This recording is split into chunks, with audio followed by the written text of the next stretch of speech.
गुरु प्यारी सात संगत जी, राधा स्वामी जी। संगत जी, जैसे कि कहते हैं अमृत वेला सुबह 2:30 से 5 बजे के बीच हो जाता है और जब नामदान दिया जाता है उस समय भी सद्गुरु हमें कहते हैं कि बेहतर है कि अगर हम सुबह के समय उठकर सिमरन करते हैं तो, क्योंकि इससे अच्छा समय सिमरन के लिए शायद ही पूरे दिन में निकल पाए, क्योंकि उस समय हमारा मन खाली होता है और बाहर के वातावरण में भी शांति होती है।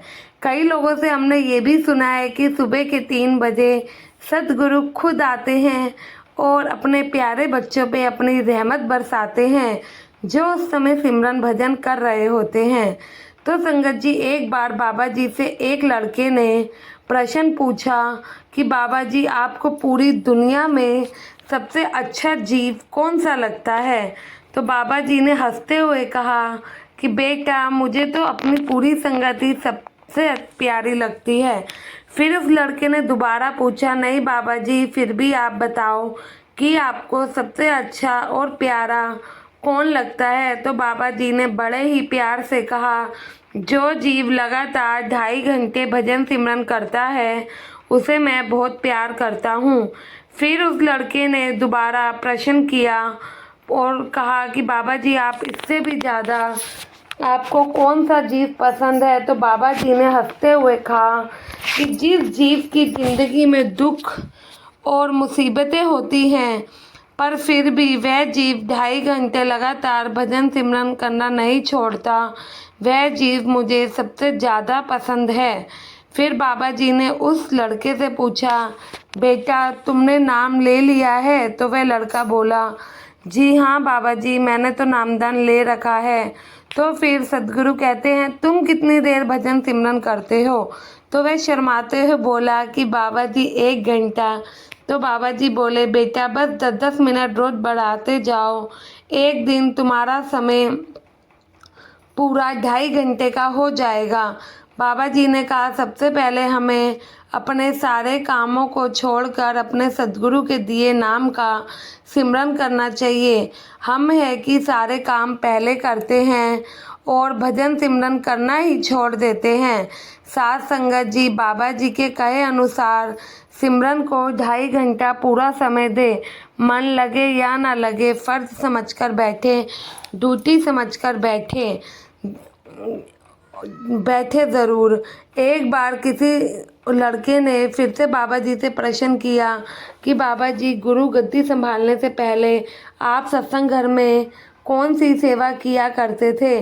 तो बाबा जी हंसे और फिर बड़े प्यार से बोला, बेटा, एक बार मैं स्पेन से ब्यास आया, मेरे साथ मेरी पत्नी शबनम कौर भी थी।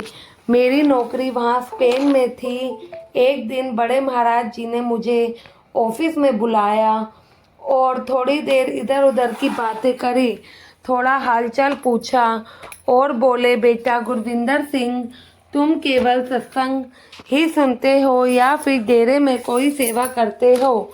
तो मैंने महाराज जी से बोला, मैं तो केवल सत्संग सुनता हूँ, कोई सेवा नहीं करता। तो बड़े महाराज जी ने मेरी वाइफ से पूछा कि यह भी सत्संग सुनती हैं या फिर सेवा करती हैं?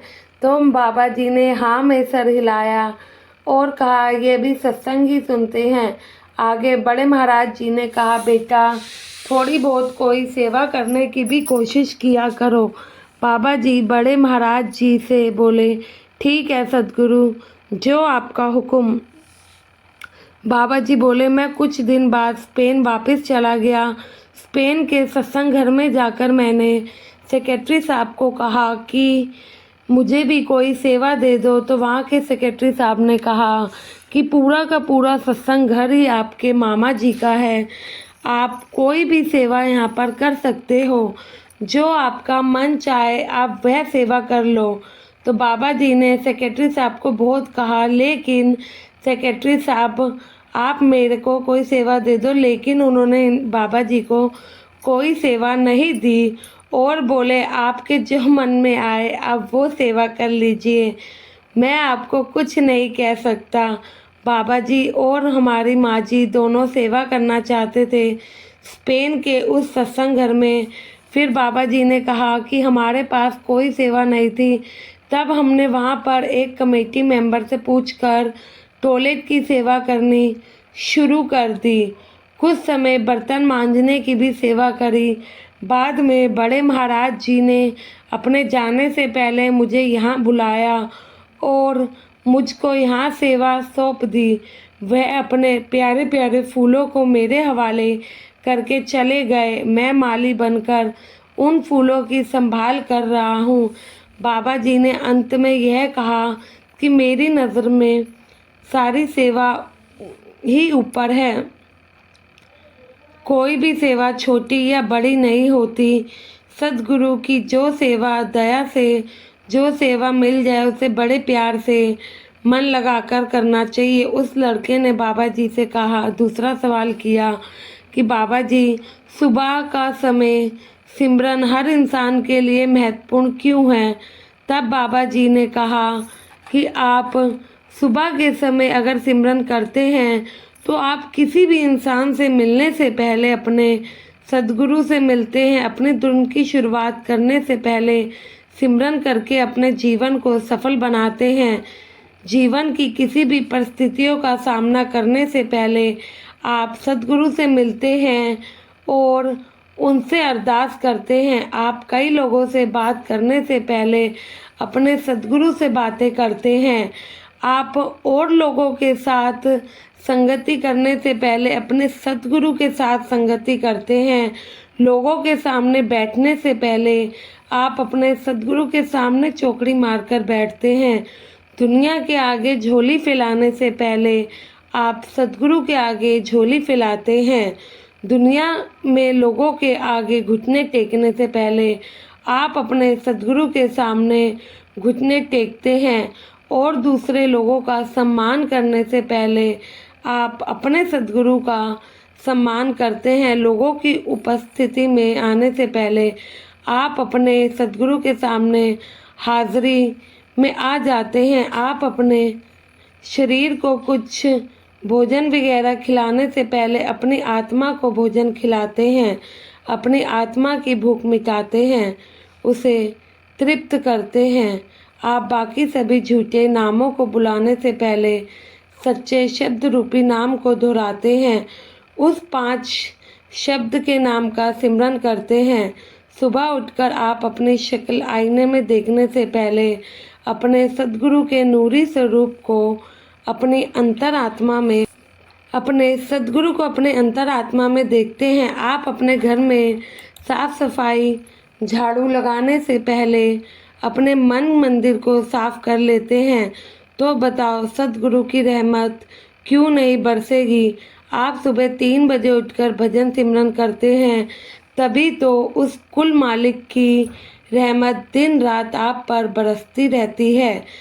संगत जी, जब कभी हम किराए का घर लेते हैं तो मकान मालिक हमारे सामने कुछ शर्तें रखते हैं कि हमें किराया टाइम से देना है, साफ़ सफाई करना है, मकान में गंदगी नहीं फैलाना है। तो ऐसे ही जब हम भजन सिमरन लेते हैं तो हमें भी अपने टाइम से भजन सिमरन करना चाहिए। अपने मन में किसी प्रकार के गलत विचारों को नहीं आने देना चाहिए। ईश्वर ने हमें दुनिया में इसलिए ही भेजा है, भजन सिमरन करना है, गंदगी ना फैलाना, बुरे विचार बुरी भावनाएं हमें अपने मन में नहीं लानी है। उस कुल मालिक का शुक्राना करना है जिसने हमें नाम बख्शा। उसकी जब मर्जी होगी वो हमें अपने घर बुला लेगा। साथ संगत जी, इसका मतलब यह है कि जीवन में हमें बहुत थोड़े समय के लिए हमें जीवन मिला है, इसको लड़ाई झगड़ा करके ख़त्म नहीं करना है। आशा है ये साखी आपको पसंद आई होगी। पसंद आई है तो कमेंट में राधा स्वामी ज़रूर लिखिएगा। चैनल को सब्सक्राइब करके चैनल का हिस्सा ज़रूर बने जी। गुरु प्यारी साथ संगत जी, राधा स्वामी जी।